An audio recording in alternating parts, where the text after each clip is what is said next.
Today marks the International Women's Day all over the world. We talk about the rights of women, about our liberty, about our identity, but somehow we forget that the most vulnerable women of the world are in Indian-occupied Jammu and Kashmir, who are unarmed, defenseless nation fighting for their right to self-determination under the highest Indian occupation, and where rape is used as a weapon of war, where sexual abuse is patronaged by the state authorities of India, and women are being objectified at every nook and corner, and they are the breadwinners of the movement. And imagine a home where your loved ones, all of them, have disappeared or been martyred, or their husbands are missing, or their sons are missing. It's the women folk who look after the children, look after their homes, go out for studies and jobs, and they are being harassed, sexually abused everywhere by the Indian forces, and they are being terrorized by this, which is highly shameful in the 21st century.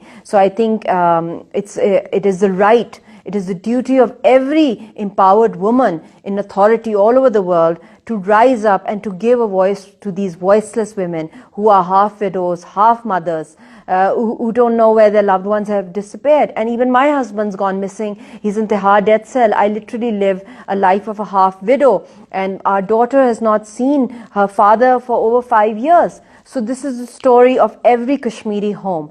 And secondly, after 5th August, you must have noticed how more vulnerable the Kashmiri women have become, because the Indian leaders are propagating that they will now have white women to marry in Kashmir. And the most Googled sentence in India was how to marry the Kashmiri women. So this is not a marriage, this is a forced rape, this is a forced harassment, this is a way of completely stripping us off of our identity, of our honor, and of our respect. So please, all the ladies listening to me, girls listening to me, this is your duty now to give a voice to us as well.